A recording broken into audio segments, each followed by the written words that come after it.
인생을 이제 조금 사신 분들은 만남이 얼마나 중요한지 잘 아실 것입니다. 결국 내가 열심히 살아서 인생이 잘 풀리는 것이 아니라 내가 누구를 만나느냐에 따라서 내 인생이 굉장히 크게 좌우된다라는 것을 우리는 경험하고 있습니다. 어떤 가수가 잘못된 만남이라는 그 노래로 히트를 쳤습니다. 만남이 잘못되면은 아주 너무 그냥 만남만 잘못됐을 뿐인데 인생이 틀어지는 경우가 있지 않습니까? 지난 5월 달에 그 보스턴 코리아라고 하는 온라인 신문에서 난 기사입니다. 제가 그때는 좀 그것을 소화하느라 참 자주 어떻게 설교 때 말씀드리기가 좀 민망한 내용이 있었습니다. 한인 부부가 총격으로 서로를 남편이 아내를 죽였고 남편은 금방 자살을 했습니다. 근데 그때 이분의 딸 아이가 있었는데 제 기억에 4살이면 5살인 것 같아요. 근데 차 안에 카시트에 매여 있었습니다. 그래서 딸은 이제 구조가 됐는데 어떻게 됐는지 설명은 하지는 않았어요. 근데 남편과 아내가 제 기억이 맞다면 둘 다 조지아텍에서 박사학위를 받은 굉장히 촉망받던 한인 교수 부부입니다. 그 A&M이라고 하는 텍사스의 대학교가 그 대학교도 굉장히 좋은 대학교인데 그 대학교로 부인은 교수가 되었고 남편은 루이지애나 대학에 또 교수가 되었습니다. 그러니까는 아주 촉망받던 또 이 공대 계열이라 두 분이 여러 가지 면에서 이렇게 촉망받던 그 부부였는데 나이도 젊어요. 40대 초반이었습니다. 43세, 44세 고 레벨이었는데 이거 제 나이죠. 그런데 어쩐 일인지 부부 싸움 끝에 남편이 아내를 죽이고 자기도 그 자리에서 죽어버리고 그 아이 얼마나 사실 4-5살짜리가 얼마나 이쁘고 귀엽습니까? 그 딸 애는 그렇게 갑자기 고아가 되고 처음에 이분들이 만나서 결혼해서 유학 와서 그때까지 승승장구할 때까지 그렇게 될 줄을 상상이나 했겠습니까? 주변에 계신 분들은 너무 충격을 받은 거예요. 왜냐하면 둘 다 교수고 둘 다 아주 명석한 인재들이고 나라를 위해서도 일할 수 있고 지역사회를 위해서 학생들을 위해서 얼마나 앞으로 하실 일들이 많겠습니까? 근데 뭔가 지금 만남이 잘못됐다는 거예요.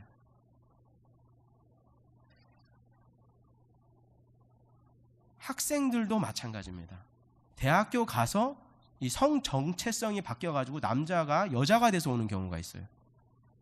그러니까는 이게 왜 그러냐면 친구를 잘 만나야 돼. 누가 자꾸 좋다고 하는 거예요. 그러면서 자기도 헷갈리는 겁니다.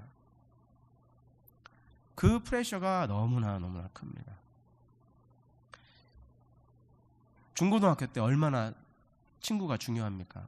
우리가 못된 건 친구들한테 대부분 다 배우잖아요. 저도 못된 거 친구들한테 많이 배웠습니다.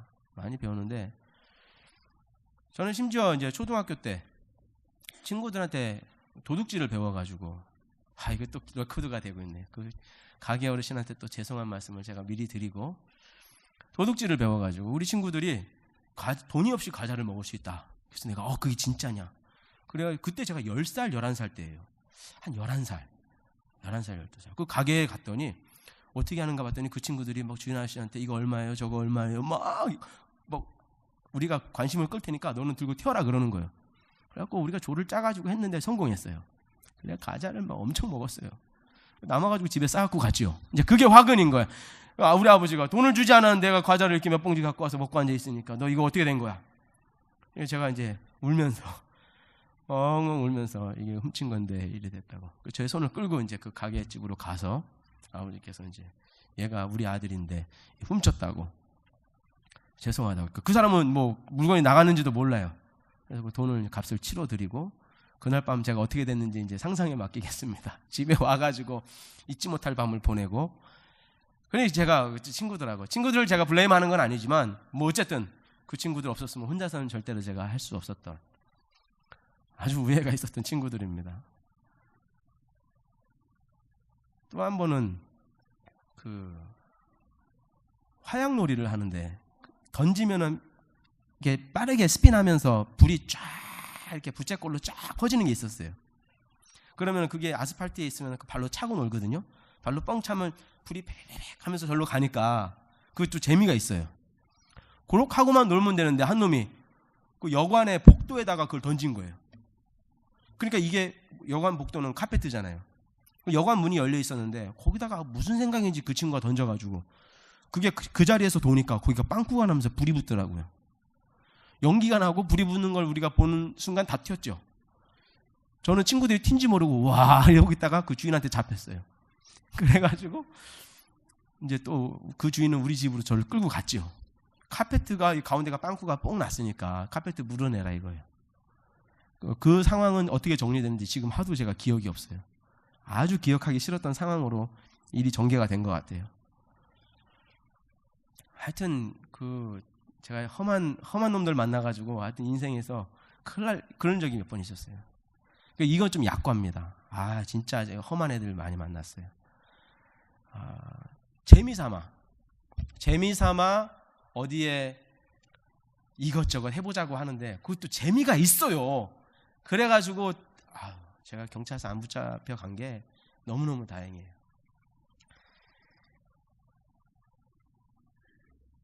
미국은 제가 와서 보니까 고등학교까지는 그래도 부모의 그늘 안에 있더라고요. 고등학생들이 막 돌아다니면 경찰이 너 뭐냐 이렇게 또 잡을 수도 있잖아요. 그리고 밤늦게 돌아다니지도 않고. 근데 한국은 이제 그런 게 부족했던 거죠. 근데 미국은 언제 결판이 나냐면 물론 예외도 있습니다만 대학교 가면은 그때 풀리는 거예요. 대학교 가면은 부모가 터치를 못 합니까? 희한한 가르침이 이 미국 사회에 들어와 있어요. 저는 그게 너무나 이상합니다. 성년식을 치르고 성인이 되면은 부모의 가르침이 잔소리는 덜 하시겠지만 이제 인생에 대한 가르침을 해주셔야 될 거 아니에요. 그러니까 그때부터 진짜로 제대로 된 여태까지는 초등교육이고 그때부터는 인생의 교육이 들어가 줘야 되는데 그래서 정말 아버지한테 배우고 어머니한테 배우고 진짜 인생을 설계해 나가는 법을 자연스럽게 배워야 되는데 예전에 박다니엘 선교사님 오셔서 하신 얘기가 뭡니까? 학교 교육이 망쳐놓은 것이 무엇이냐? 부모하고 자녀를 끊어놨다는 거예요. 보이지 않게 부모와 자녀가 끊겨 있어요. 학교를 가면.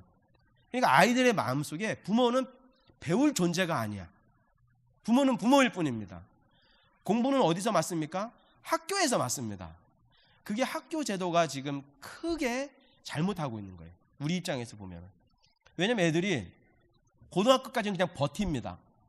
그리고 대학교 가면은 해방이다 그럽니다. 그걸 제가 어떻게 합니까? 제가 대학교에서 사역을 했잖아요.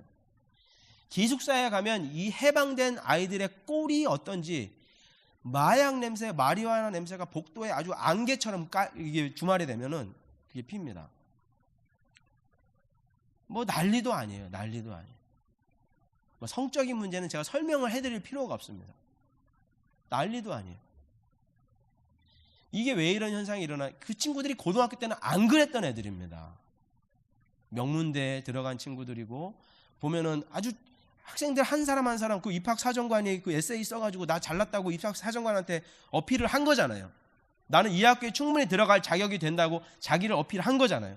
학교에서는 그 기준에 따라서 얘를 받아들인 거잖아요. 거기다가 내가 성적인 문제, 뭐 중독적인 문제, 내가 친구들 이렇게 끌어들여가지고 이렇게 망가뜨리고 그런 거 쓴 사람 아무도 없을 겁니다. 고등학교 때까지는 그렇게 했던 친구들이 대학교 오면서 풀어지기 시작하는데 지 마음대로 풀립니다. 그러다가 이제 친구 잘못 만나면 인생이 휘가닥하는 거죠. 제가 어떤 분 설교를 듣다가 그분이 설교 중에 이런 예화를 하시더라고요. 아들이 왔는데 아들이 좀 징그럽더래요. 느낌이. 그 느낌, 엄마의 느낌이 좀 징그럽더래. 그래가지고 LA에 계신 목사님이신데 이분이 그분 교회에서 있었던 일이에요. 엄마가 그 아들 있는 곳으로 한번 쳐들어갔대요. 그 알고 보니까 아들이 남자하고 살고 있는 거예요. 그리고 얘는 여자 역할을 하고 있는 거예요. 근데 집에 올 때는 지가 이렇게 멀쩡하게 해서 온 거죠. 왜냐면 엄마 교회 다니고 엄마를 아니까. 엄마가 이상해서 가봤는데 그걸 발견을 한 거예요. 그러니까 엄마의 어떤 느낌상 아들이 좀 달라졌다는 거예요.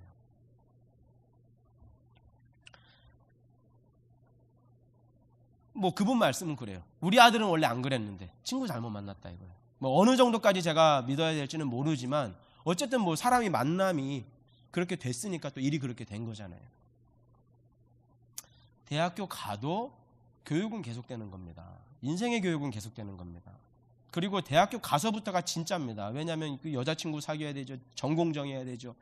직업 정해야 되죠. 살 곳 정해야 되죠. 결혼 날짜도 정해야 되죠. 그때부터 인생을 결정하는 모든 결정을 20대 초반, 후반 그 사이에 다 하게 돼 있거든요. 근데 부모 떠나서 지 마음대로 아무 때나 다 결정하는 게 그게 맞는 겁니까? 잘못된 거죠. 그런데 대학교 들어온 학생들은 다 해방이다. 이제는 아무도 나 터치 못해. 이러한 사고가 왜 들어가 있을까? 너무 이게 신기해요. 그래서 잘못된 만남으로 이루어지고 잘못된 만남은 또 잘못된 결과를 낳고 완전히 인생이 망가집니다. 우리가 자녀를 위해서 기도해야 될 줄로 믿습니다. 여러분들 자녀들이 좋은 만남으로 연결되도록 반드시 기도하셔야만 될 줄로 믿습니다. 여러분들이 기도하시는 그 제목이 저도 이제 우리 윤희, 원희 배우자를 위해서 틈틈이 기도를 합니다. 아직 4살, 6살 이런데요. 왜냐하면 부모하고 살 시간보다 배우자하고 살 시간이 훨씬 더 길잖아요. 그러니까 배우자가 영성 있는 사람을 만나야 서로가 영적이어야겠지만 그래야 이게 영성 있는 삶이 유지가 되지. 부모가 이렇게 했다 해서 어떻게 가겠습니까? 너무나 중요한 만남입니다. 아까 제가 초반에 말씀드렸지만 제가 사정을 잘 모르고 그냥 케이스만 말씀드려서 제가 함부로 판단하기는 어렵지만 그렇게 안 좋게 인생이 끝나면 너무 안타깝잖아요. 얼마나 많은 공을 들였을 텐데 그렇게 끝나는 건 안타깝잖아요. 우리 공기가요 이렇게 가볍습니다. 그래서 우리가 그냥 힘이 없게 보이지만 이 가벼운 공기도 중력이 딱 잡고 있습니다. 그러니까 공기가 우주 밖으로 안 튀어나가는 거예요. 지구에 사는 모든 존재는 심지어 공기라 하더라도 다 중력의 영향을 받습니다. 다시 말해서 모든 것이 중력에 딱 붙어 있어야 돼요. 붙어 있어야지 이 지구 생태계가 유지가 됩니다. 그리스도인들은 예수님에게 딱 붙어 있어야 될 줄로 저는 믿습니다. 이쪽으로 붙지 않으면 세상 쪽으로 붙게 돼 있어요. 여러분도 신앙생활 해보셔서 아시겠지만 내 마음이 교회 쪽으로, 예수님 쪽으로, 신앙적으로 딱 붙지 않으면 자꾸 이게 물 떠내려가듯이 떠내려가는 걸 느낍니다. 내 이러면 안 되지. 그리고 돌이키잖아요. 지금 이 말씀 속에서 오늘 여러분들 이 말씀 속에서 사람들이 쭉 나오고 있는데요. 이 사람들이 다 예수님한테 붙은 사람입니다. 제가 그 부분을 짧게 또 설명을 해드리겠습니다. 다시 말씀으로 펼쳐주시고요. 말씀을 보여주시기 바랍니다. 네, 그림이 아주 이쁘고 좋은데 말씀을 보여주시기 바랍니다. 잘 보십시오. 요한은 침례 요한입니다. 자기 제자 중 2사람과 함께 섰다가 예수의 다니심을 보고 말하되 보라 하나님의 어린 양이로다 라고 했는데 우리는 이 말이 무슨 말인지 잘 모르죠. 2 제자가 그 말을 알아듣고 예수를 쫓아갑니다. 이 말은 무슨 말이냐면 예수님한테 붙어라 이 말입니다. 스승이 자기 제자를 다른 스승 밑에다가 붙인다는 건 굉장히 어려운 일입니다. 당시 교육 제도로 보면은 한 번 스승은 영원한 스승입니다. 그런데 다른 데다가 붙여놓는 겁니다. 그러니까 2 제자가 그 말을 듣고 예수를 따라갑니다. 침례 요한도 예수님에게 자기의 제자들을 붙였습니다. 다음 장 보여주십시오. 38절. 사람들이 묻습니다. 어디에 계십니까? 거기 가서 조금 더 시간을 보내고 싶다 이 말이죠. 랍비는 번역하면 선생이라. 예수님께서 와 보라. 계신 데를 보고 그날 함께 거하니. 그러니까 하루 종일 이제 예수님하고 시간을 보낸 거예요. 그리고 이 2사람 중에 하나는 베드로의 형제 안드레였습니다. 그러니까 안드레가 그 2사람 중에 하나로서 예수님하고 시간을 다 보내고 나서 41절 말씀 보여주세요. 그가 먼저 자기의 형제 시몬을 찾아가 말하되 시몬 형 우리가 메시아를 만났어. 메시아는 번역하면 그리스도라. 이 2개 같은 말이에요. Anointed one. 이 말은 구약에서 예언된 그 메시아를 말하는 겁니다. 그 메시아를 우리가 만났어. 데리고 누구한테 갔습니까? 예수께 갔습니다. 그러니까 안드레가 지금 베드로를 또 예수님한테 붙인 겁니다. 침례 요한이 안드레를 예수님한테 붙였고, 예수님이 이제 안드레가 이제 예수님한테 베드로를 붙인 거예요. 근데 예수님께서 베드로를 딱 보시고 네가 시몬인데 장차 너를 게바라 하리라. 게바는 번역하면 베드로라, 반석이라 이 말입니다. 베드로란 말이 반석이잖아요. 이름을 딱 지어줘 버렸어요.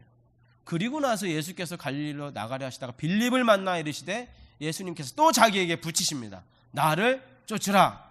지난주에 설교드렸던 말씀이죠. 그 다음 말씀 보시면 빌립은 가만히 보니까 안드레 베드로는 형제인데 같은 동네 사람이에요.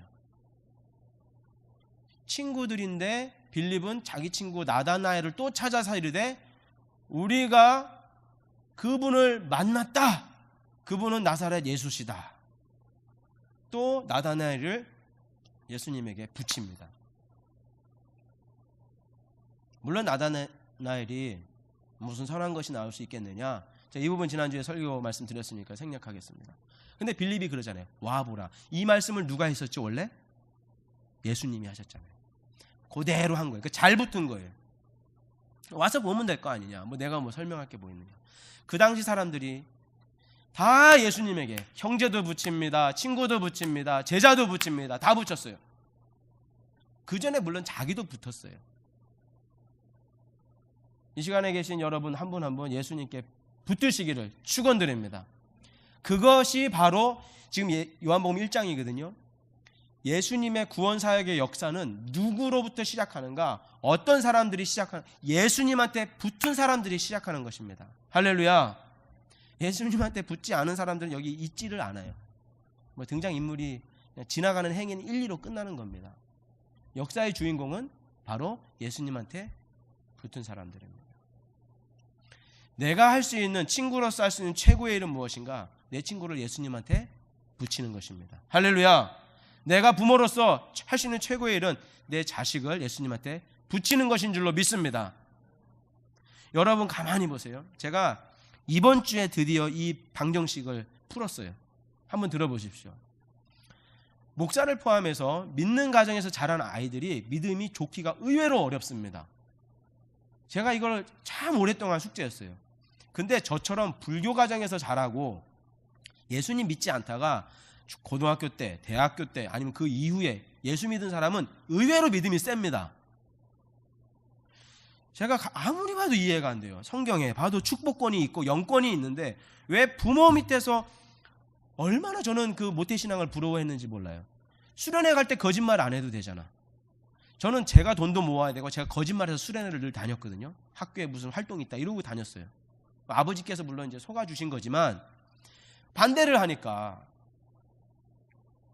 아유 지 아빠가 목사인데 지 아빠가 장로인데 얼마나 교회 다니기가 좋습니까? 근데 얘네들은 가자 부모님이 용돈까지 줘서도 안 가고 와도 그냥 끼적끼적 껌만 씹고 있어요. 너무 그런 사람을 많이 봤어요. 왜 그럴까? 왜 그럴까? 제가 이 방정식을 이번 주에 풀었는데 한번 들어보세요. 신앙생활을 제가 시작할 때를 가만히 돌이켜보니까 제가 이 만남을 생각하다가요. 제가 교회에 딱 와서 보니까 교회에 오니까 뭐 그냥 앞에 있는 분들 예를 들을게요. 찬양하시는 분들 그리고 찬양 인도하시는 분들이 눈에 딱 들어와요.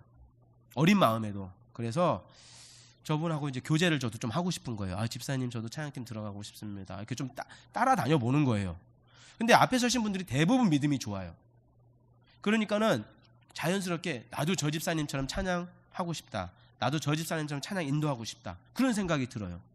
또 어떤 분들은 봉사하시는 분들을 굉장히 귀하게 보고 그분들이 마음에 딱 남아. 그런 내 마음속에 나도 저분처럼 저렇게 묵묵하게 봉사해야겠다. 그런 마음이 들 수 있잖아요. 그러니까 그런 신앙의 각인이 딱 돼요. 저도 이제 은혜 받고 싶어서 수요일날 고등학교 때 매주 철야 예배를 다녔는데 그 기도원을 다녔어요. 우리 청년부하고. 저는 이제 교복 입고 간 거예요. 가가지고 밤 12시까지인가 1시까지인가 하고 그때 내려와요. 부모님은 제가 이제 도서관 가 있는 줄 알죠. 그러면 이제 그렇게 매주 청년부들 따라서 다니는데 그러면은 권사님들이나 이렇게 기도하시는 분들이 또 청년부들 위해서 기도해 준다고 오신다고요. 그러면 제가 이렇게 기도하는 모습을 보면은 아, 저 청년부 회장처럼 내 기도해야겠다. 아, 저 권사님처럼 내 기도해야겠다. 그런 생각이 들어요.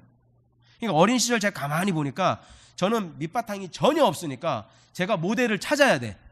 이해가 되시죠? 그러니까 그 모델이 제가 닮아가는 거예요. 이해가 되시죠? 그 믿음이 좋아지는 거예요. 근데 가정에서 믿는 자녀는 1차적인 모델이 누굴까요? 부모예요. 왜냐면 우리 부모가 교회에서 장로하지, 교회에서 안수집사하지, 교회에서 뭐 목사하지 이거 하니까 자녀들은 부모가 딱 목적이 되는 거예요. 근데 보니까 부모가 교회에 있을 때하고 밖에 있을 때 다르거든. 말하는 것도 다르고 행동하는 것도 다르고, 그리고 교회에 이제 좀 중직을 맡으시다 보면 교회에 여러 가지 우리가 업무를 처리할 때가 있잖아요. 어쩔 수 없이 일을 해야 되니까. 그러면서 우리가 교회를 몰개지가 좀 너무 많다 그럼 걱정하는 말 할 수 있잖아요. 아, 이게 잘 되겠나 어쩌겠나 이렇게 할 수 있잖아요. 근데 이제 목사하고 이렇게 회의할 때는 그래도 뭐 잘 될 줄로 믿습니다 이렇게 하고 우리가 매듭을 짓고 또 그렇게 해나가지만 또 차 안에서 집에서 언뜻 말이 나올 때 아, 지금 이거 너무 무리야, 어려워, 그런 말 할 수 있잖아요. 저도 이해합니다. 저도 뭐 집에 가서 아내하고 할렐루야 하면 맨날 부흥회하는 거 아니에요.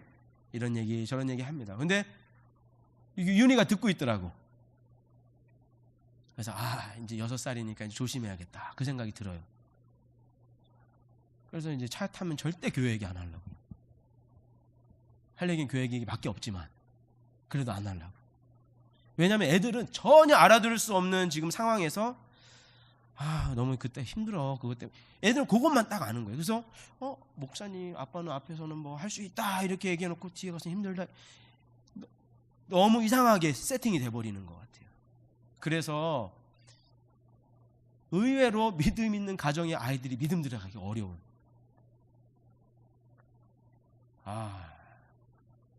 모델이 설정이 부모이기 때문에. 이 방법을 해결할 수 있는 방법이 무엇일까 제 기도하면서 이번 주에 하나님한테 물었습니다. 하나님이 주신 말씀이 이거예요. 예수님에게 갖다 붙이라 이거예요. 연약한 말 하라 이거예요. 윤희야, 원희야, 아빠는 연약해. 근데 아빠는 오늘도 예수님한테 붙어서 살았어. 사람 다 연약하다. 너 친구들 장난감 뺏고 너 놀리고 안 놀아주지? 다 연약한 거야. 그 엄마 뭐라고 할 거 아니고 그 애들 뭐라고 할 게 아니고 네가 예수님한테 붙어야 된다. 예수님 너하고 함께 하잖아. 순간순간 매 하루에 한 번씩, 최소한 하루에 한 번씩은 지민아 너 예수님한테 붙어라. 다운아 너 예수님한테 붙어라. 왜냐면 우리가 하루하루 살면서 부정적인 얘기 사실 하잖아요. 불평하잖아요. 원망도 하고 탄식도 하잖아요. 근데 애들은 그게 뭔지를 몰라요. 그러니까 아예 체크리스트를 만들어야 될 것 같아요. 내가 오늘 했나? 지우야 오늘 예수님한테 붙었냐 너? 예수님한테 기도했어? 아빠도 연약해. 이나야 엄마가 오늘 힘들었다. 엄마도 쓰러졌어. 너도 예수님한테 기도했냐? 예수님한테 붙어야 돼. 다 예수님한테 붙여야 될 줄로 믿습니다. 여러분한테 붙이면 여러분이 뭐 하나님 아니잖아요. 우리는 리미티드 돼 있잖아요. 리미티드 에디션이라 좋기는 한데 리미티드예요. 결론은 리밀레스 God. 그쪽에다가 붙여야 친구도 이겨내고 나중에 결혼해서 부부관계에서 힘들고 어려울 때, 남편하고 힘들고 어려울 때 그때도 이겨내고, 사업에서 힘들고 어려울 때도 그분이 답이잖아요. 네가 그분한테 가가지고 이것을 풀어야지. 자꾸 거기다가 붙여줘야 되는 겁니다. 할렐루야. 여러분의 자녀, 여러분의 친구, 여러분의 가족 다 예수님한테 붙이시기 바랍니다. 우리는 딱 죽는 순간까지만 임종 지킵니다. 같이 죽어줄 수 없잖아요. 뭐 죽는다 해도 같이 손잡고 갈 수도 없고. 그때부터는 예수님 손잡고 가는 거예요. 기껏 30년, 40년 같이 살다가 얼마나 인생이 짧습니까? 예수님이 누구십니까? 우리가 왜 예수님에게 붙여야 됩니까? 그분은 선생님이십니다. 내 인생의 모든 필요한 가르침을, 제가 일부 예배 때도 그렇게 말씀드렸는데, 제가 이 성경책을 받고 고등학교 때요 신나서 펄쩍펄쩍 뛰었어요. 세상에 인생에 필요한 모든 것이 성경에 다 있다 그랬는데 그 성경이 드디어 내 손에 들어온 거예요. 그때 그 감격. 나는 이제 인생 성공했다 그 생각이 들더라고요. 우리 학교 다닐 때 전과 있죠, 전과. 그 교과서에 연습 문제 답 다 달려 있는 전과. 저는 전과 내 인생에 모든 문제의 답이 우리 다 있잖아요. 수지 맞았다 생각해갖고 제가 너무 기뻐가지고 대학교 때는 아주 신나게 읽어 제꼈죠. 지금도 답이에요. 지금도 저도 어떠한 문제와 고민이 있을 때 제가 어디 갑니까? 말씀 봐야죠. 그럼 말씀 보고 힘없고, 여기서 답 찾고, 너무나 좋습니다. 그분은 선생님이십니다. 어디 그뿐입니까? 성령이 머물러 계셨다 그랬잖아요. 그분은 성령의 능력입니다. 실제로 능력이 필요하잖아요. 우울한 이 상황을 터뜨리고 나올 만한 능력이 필요한데 우울증 때문에 사람들이 얼마나 많이 자살합니까? 모르긴 몰라도 아마 그 초반에 말씀드린 그 총격 사건도 우울증과 또 관련이 있지 않겠습니까? 그러지 않고서야 이것을 터뜨려낼 수 있는 그 놀라운 힘, 영적인 능력. 어떤 분은 몸이 그렇게 안 좋아서 선교를 가니 못 가니 하시다가 비행기를 딱 탔더니 그때 나섰대. 그 능력을 체험한 거잖아요. 그 맛에 또 한 번 더 비행기를 타셨다고. 한 게 아니고 원래 비행기를 그렇게 다 예약을 해놓으셨더라고요. 몸이 아픈 상황 속에서 다 예약을 해놓으셨어. 이게 하나님이 나에게 주신 능력이구나. 교회 다녀보면요, 하나님의 능력을 경험하지 않은 사람이 없습니다. 다 경험했어요. 할렐루야. 그리고 여러분들이 이 자리에 앉아 계신 거죠. 하나님의 그 능력, 예수님이 그 성령이 머물러 계시는 분. 그거 기도응답 다 받으셨잖아요. 더 받으실 것이고. 할렐루야. 그 능력이 있잖아요. 그분한테 붙어야죠. 이분은 예언의 완성자이십니다. 이게 성경을 공부하면요, 신학을 공부하면 가장 중요해요. 다른 이적과 기사와 능력은 다른 종교에도 다 있어요. 다 있는데 딱 한 분이 없는데 그 예수님이 없어요. 거기에 구약에서 700년, 1000년, 심지어 창세기 초반까지 해서 예언된 하나님이 말씀하신 그분이 와야 되는 거예요. 다른 사람은 다 가짜예요. 그 예언이 완성됐다라는 것. 그러니 예수님한테 붙어야죠. 그런데 예수님을 우리가 좋은 줄은 알지만 성령의 능력도 있고 예언되신 분이고, 이분 따르기가 쉽지 않잖아요. 막상 신앙생활 해보면. 민수기 20장 5절에서 8절 말씀, 민수기로 넘겨주십시오. 우리 금요일날 말씀을 민수기를 공부했잖아요. 제가 그때는 말씀 안 드렸지만 한 목사님께서 한 구절을 설명을 안 하신 것 같아서 제가 그 부분과 함께, 그때 시간이 너무 없어서 아마 그러셨을 것 같은데 마무리를 짓겠습니다. 광야 생활입니다. 신앙생활은 광야 생활입니다. 광야에서 이스라엘 백성들이 순종하면서 예수님, 하나님 따라간 가지를 못했습니다. 결국 불평과 원망하다가 너희가 어찌하여 우리를 애굽에서 나오게 하여 이 악한 곳으로 인도하였느냐. 홍해를 건넌 사람들이 한 얘기입니다. 파종할 것도 없고 무화과도 없고 포도도 없고 석류도 없고, 과일을 굉장히 잘 알고 있어요. 마실 물도 없도다. 모세와 아론이 총회 앞을 떠나 회막문에 이르러, 회막이 어딥니까? 하나님의 임재의 장소 아닙니까? 거기 또 엎드리는 거예요. 여호와의 영광이 그들에게 나타나며 여호와께서 모세에게 일러 가라사대 지팡이를 가지고 내 형 아론과 함께 회정을 모으고 그들의 목전에서 너희는 반석에게 명하여 물을 내라 하라. 내가 그 반석으로 물을 내게 하여 회중과 그들의 짐승에게 마시울지니라. 반석을 통해서 물을 주시겠답니다. 이 반석이 누구라고 하셨죠? 고린도전서 10장 3절에서 4절. 다 같은 신령한 식물을 먹었으며 다 같은 신령한 음료를 마셨으니 이는 저희를 따르는 신령한 반석으로부터 마셨음에 그 반석은 곧 그리스도시라. 여러분의 광야의 인생이지만 반석은 사실 고정되어 있는 거 아닙니까? 근데 신약에서는 뭐라고 얘기하냐면 이 반석이 우리를 따라다닌대요.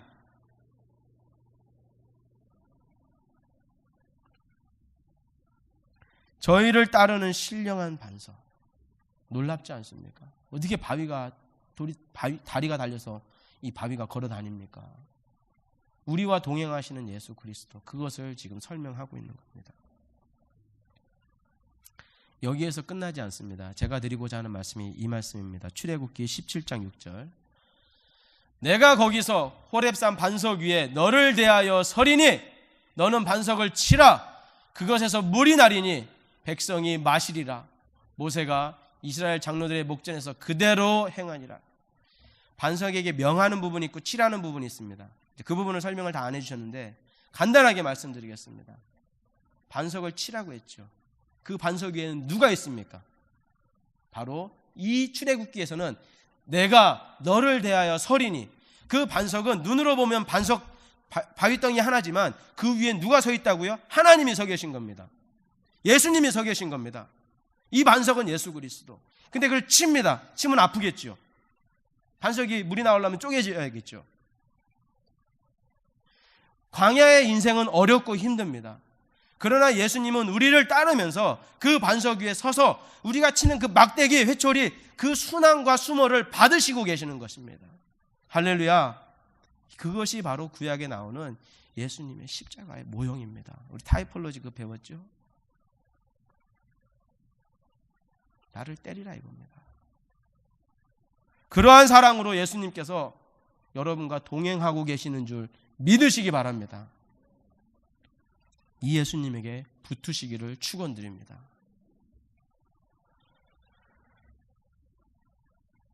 마지막 말씀입니다. 그분은 하나님의 어린 양이십니다. 두들겨 맞으시고 피 흘리시면서 우리를 위해서 다 내어주시는 분이십니다.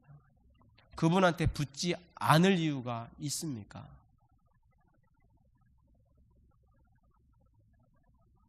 예수님께서 이 반석이라는 말을 하실 때 베드로다, 너의 이름은 이제부터 반석이다, 그렇게 말씀하셨댔잖아요.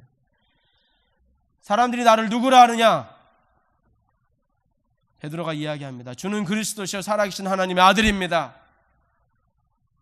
옳도다. 이 일을 내게 알게 하니는 네가 아니고 하나님이시다. 내가 이 반석 위에 교회를 세우리니. 할렐루야.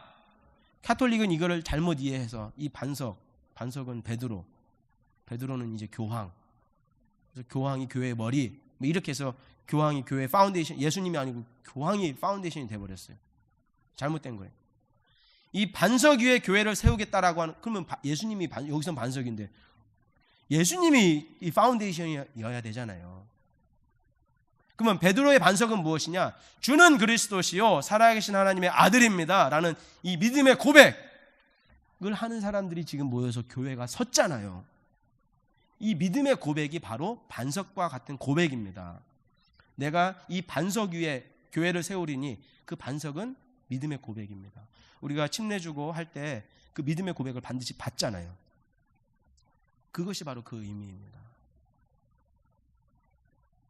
이 반석 위에 교회를 세우리니, 주님께서 말씀하셨습니다.